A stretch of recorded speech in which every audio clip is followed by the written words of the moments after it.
welcome to West of Loathing Part 11. We're still in the circus. This guy's a startling sight, even for a circus freak show. His entire head is one enormous eyeball. As you look him over, he stares back at you. Not that he's got much of a choice. Hello there. I'm Kodiak. How's it going? Can you talk? Guess not. Take a closer look at him. You move a little to the side and lean over the ropes to get a closer look at the guy. He's basically just what he seems to be at first glance, a guy with a giant eyeball for a head.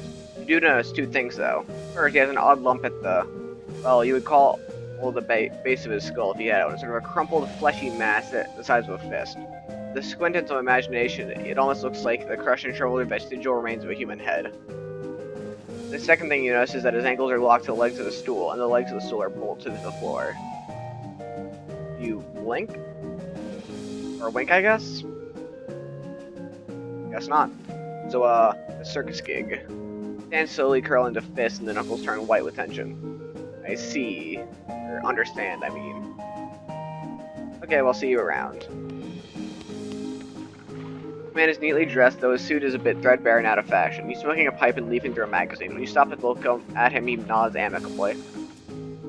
Hello there, welcome to the sideshow. My name is Douglas. Hi, I'm Kodiak. Delighted to meet you. So, well, trying to perhaps think of are you perhaps trying to think of a polite way to ask what's wrong with me? Yeah, you got me. Don't worry, Kodiak. I am in the sideshow after all. It is an obvious and natural question. Wait a minute. You said that last word without moving your lips. Are you a ventriloquist? Not at all. Allow me to demonstrate. Stands up and turns around. His back is the same as his front. That is, his suit has been tailored with two front sides and has another face on the back of his head with his hair cut and parted appropriately. Ta-da! As he sits down, his knees and other joints crack and pop loudly as they reverse themselves. Douglas winces slightly, though certainly not as much as you'd expect. What in the... Surprising, yes? A bit, yeah. How is that even possible? Douglas shrugs and holds up his pipe to the now back of his head so his other face can take a puff. Are you, what's the phrase, Siamese twins? Not exactly. It's difficult to describe, I'm afraid. Two minds in one body, two faces.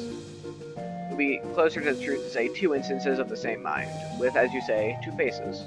You're right. Doesn't make any sense at all. The other face chuckles and Douglas holds his magazine behind his back. Took some time getting used to, but this is much is quite certain. Were you born like this?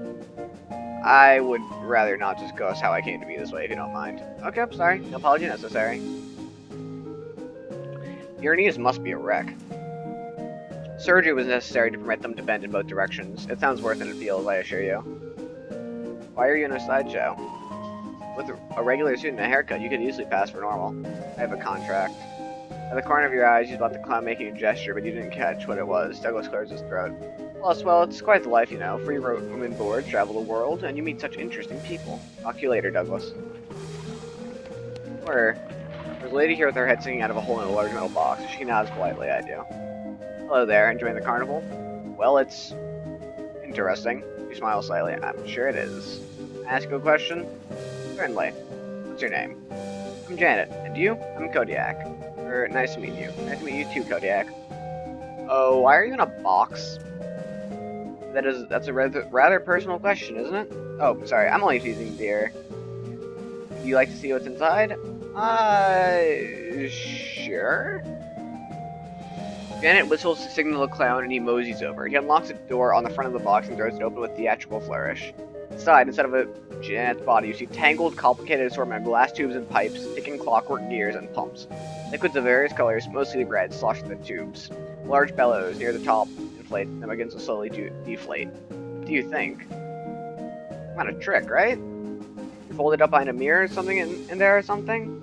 No trick. The clown chuckles and walks around the back of the box. He opens a hatch and waves at you through it, then saunters back to his place by the shelf. It's amazing. Never seen anything like it. Well, I'll take that as a compliment. It's certainly educational, I imagine. The larger tank on the left is my stomach, if you'd like to see what I had for lunch today. Examine her working. You watch for the various liquids slosh around in their tanks and pipes for a minute. Weird, gross, but it is indeed educational. How did this happen? Did it sound a terrible accident? I'm sorry, but I can't talk about that. Oh, of course, sorry. It must be a painful memory. Her calmly composed face creases into a very slight grimace as she shoots a sidelong glance at the clown. Yes. Well, it was nice to meet you. Good luck, Kodiak. So it's like the... His clown who's selling rubber toy balloons. Oddly, he looks exactly like the other one, though I guess it's hard to tell already. I'm gonna... Let's see. I'm gonna try and take it to the main stage. In order to do that, I have to increase my... that's my shooting skill. My moxie. What does anatomical learning do? Oh. Been more useful on not this character.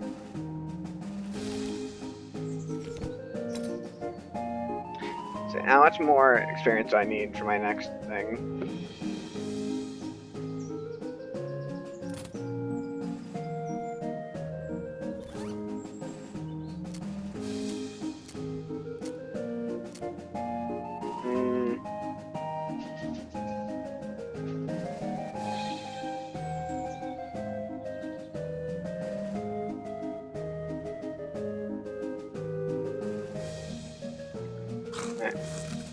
That's it. It's pretty nasty. Okay.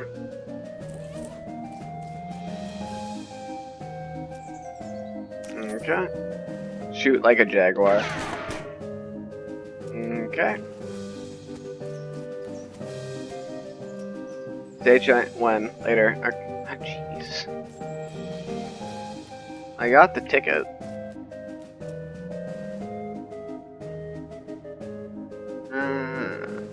Here's a.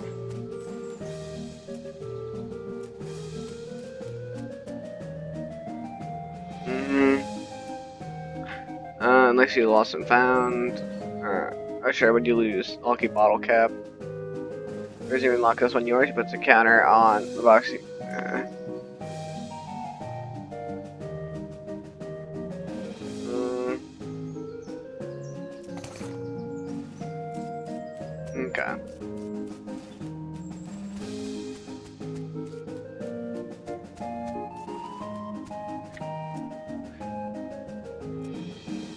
Okay.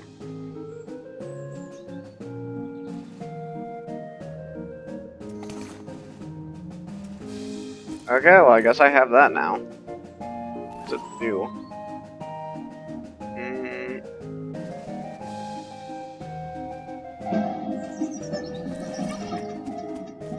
I have that now. I don't know why my audio just cut out.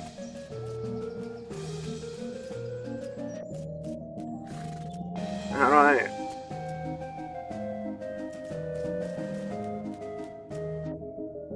Okay. So I'm gonna wander.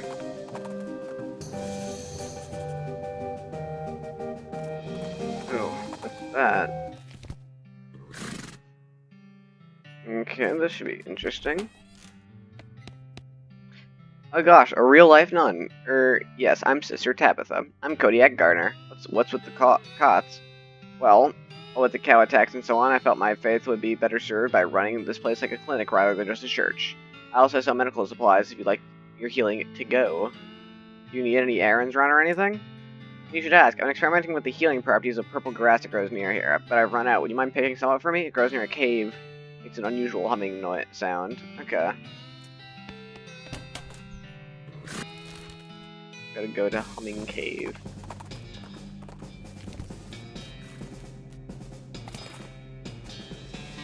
Okay.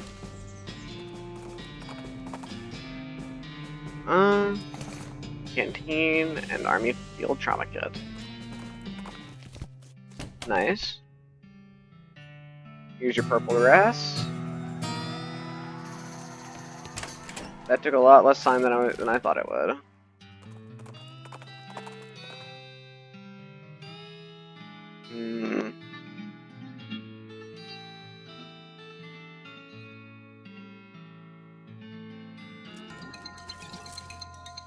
So so I just, you know, this gun skill makes, like, every encounter so much easier. Like, any single enemy encounter. Rein on your horse upon hearing the rattle of bones and clanking of chains nearby with a hiss of skeletal figure shuttle towards you. What the hell is that? It's a little confusing to look at. It's drawing out the top of its spine. It also has a manacle locked around one of its ankles, trailing a length of broken chain. Looks like it escaped from somewhere? Is that real? How much have I been drinking? See it too. Not that much. Fight it, or I mean, them?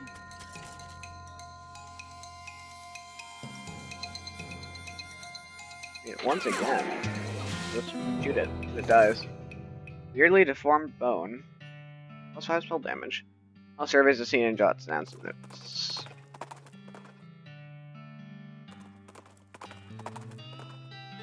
You ever run with the worst smelling stink you've ever seen? It's basically cartoon stink coming off. Cartoon stink line come to life.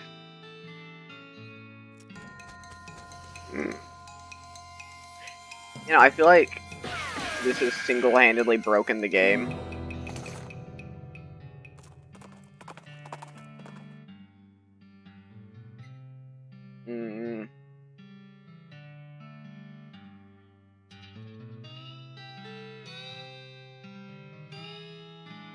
Well, because I'm wondering, once I get here, am I gonna be completely locked out of this?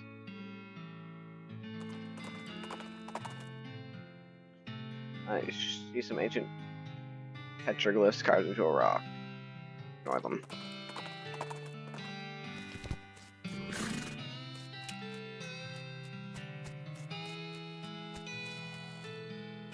Guys should never be put in charge of a switch. If he's playing with his watch to get any work done. What it from this gal who runs a store dance name of Button Willow. Button Willow make something. Oh yeah, I know that store. Yeah, real nice store, real nice watch. You go best watch. I can name much track lay, but she's an expert whistler. Approach the beleaguered-looking man with tiny glasses. Howdy there. Who's in charge of this outfit? If I'm being charitable, I'd say that fellow over there with the white hat is the foreman. He points at the man next to the huge pile of rocks. And if you're not, I'd say that paperback that over there in the absurd white hat is the fellow you're looking for. Alright, thanks. Hi, are you in charge? I was wondering if there's anything I could do to help. Want to know something? I love trains. Oh. Ever since I was a little boy, huge, magnificent, roaring iron beasts. They're magical to me, like dragons. When the opportunity arose to take on management of this rail line, I jumped on it like a shot. And you know what I learned? What's that? Organizing, building, and running one of these operations is the most amazing pain in the ass you will ever imagine. You want to help? Congratulations, you're the new foreman. I'm going home to play with my models. Well, guess I'm the boss now? Well, now, I suppose you can't be any worse than that last clown. Name's Smeed. I'm your assistant. What's the situation? Well, I'm sure you didn't miss seeing this giant pile of rocks blocking our path. The surveyors say there isn't any other suitable mountain pass, so we can't reroute around it even if we had the months to take. Any ideas? Well, by my calculations, we could dynamite it clear without too much trouble. Problem is, it'll take a lot of dynamite. A whole year's worth, I figure. Used to keep that much on hand for emergencies such as this one, but a pack of goblins stole it all. Sneaky little vermins. Alright, I'll get it back for you. Glad to hear it. The goblins are holed up over in Gustavsson Gulch. It's a real rough place. You might want to spend some time getting the lay of the land and honing your fighting skills before you head that way, especially if you plan on to go in guns blazing. We don't need that specific dynamite, though. Any you can lay your hands on will be fine, so long as there's enough of it. I'll look into it. Yeah, I know that Dan's Dynamite, or Dynamite Dan's, sells it, but it's also really expensive. Butterfield Ranch. Like, a fucking, bro, just, ooh, shiny. I have to deal with the cat if you want to explore this area. Okay, let's fight, bitch. Jesus Christ. How did this happen? What the ever-living fuck is this damage? Like, this is ridiculous. I should not be, like, what's the point in using Snake Whip if I can just fan hammer and just two-shot everything in my path. See, got tainted beefsteak. Like, I feel like I'm almost over-leveled at this point. Something buried in the smolder. Big red-hot poker. Huh. Butter churn. You notice something carved in the side of the house? Curly was here. Recognize the name. Curly. Curly Butterfield. The legend of Curly's meat. Looks like maybe this outhouse is worth investigating. Investigate it. Luckily, you don't have to actually go inside the outhouse, because once you open the door, you find a map scratched into the side of it. It appears to lead to Coal Ridge Mine, just west of here, where you are right now. There's an inset map of the mine itself with a big X scrawled between three strange triangular icons. Huh. To your horror, you see that every single cow in Butterfield dairy herd is now in Ungolith. An infernal cow spirit bound in them. They're not dangerous unless you get near them. Walk amongst them. Don't worry, I can just nuke these things to death. They stand no chance.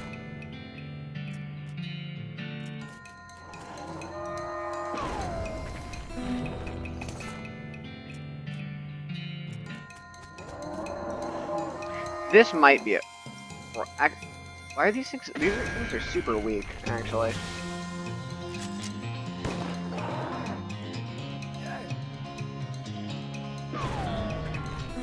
So is this one of those, like, infinite grinding things? Coal Ridge Mine.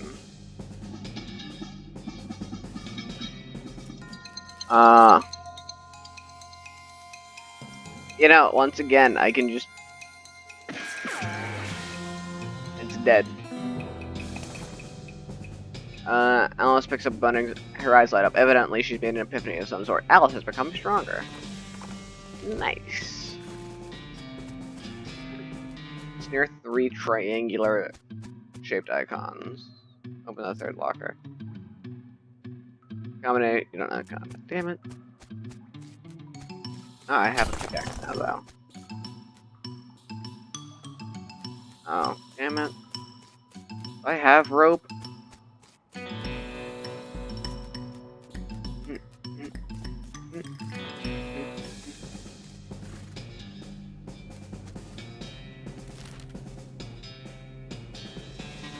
I can go to Gustavson Gulch. Fancy just got. Hi, hello, being a mayor. Welcome. Now going away, please. Goblin seems friendly. Walks here and talk to the goblin. Can I not coming in? Sorry, only for goblins being very private.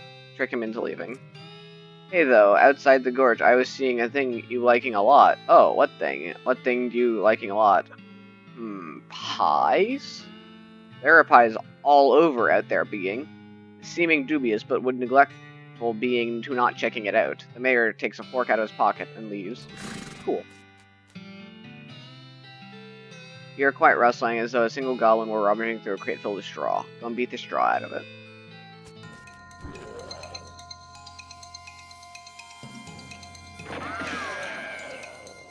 Is this like a snake? This has to be like a snake oiler skill, because this seems overpowered to give to everyone who's rummaging through, but nothing interesting in any of them. Damn it. Library and goblin. Can they read? You'll sit at the door. It's quiet inside. Go inside. The shack is filled with crude bookshelves. The bookshelves, in turn, are filled with crude books. 3 titles catch your attention. No very complicated numbers. What you can tell about this book is that it concerns extremely high-level mathematics. You don't have the vocabulary to understand any of it, and you probably still wouldn't if it was written in English. Your brother would probably love it. Browse more. O2 bird noise. It was extremely detailed treatise on the sounds that different birds make. You probably wouldn't expect to learn how to do an accurate great crested grebe impression from a book, but that's how detailed it is. Browse more. Alice going into a seeing glass. This popular children's book has been translated into Goblin. Jabberwocky still returns the same. Oh, it brillig being and toves of slithing did a wab gyring and also gimbaling. Stop. Listen at the door down here and check inside. Alright, so looks like the door is locked. Lock. Make sure it works. Go to the lock. Head inside. Delicatessen, help yourself. See what turns out to be sandwiches.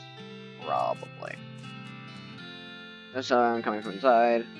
Stack into 1,000 tiny cabinets, each labeled with a number and goblin. What kind of random drawer? Nothing in the drawer, but you find an old lollipop stuck to the bottom of the drawer above it. You got an item, Gulch Goblin lollipop. Keep looking. And a more random drawer. There's a sandwich in it, must have been filed under sandwich. Keep looking. And an even more random drawer.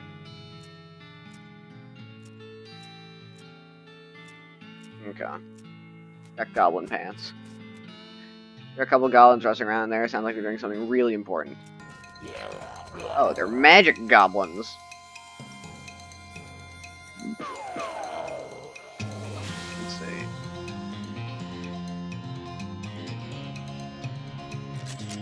Get shotgun, bitch. Just throw a fish at me? Fuck you, bitch.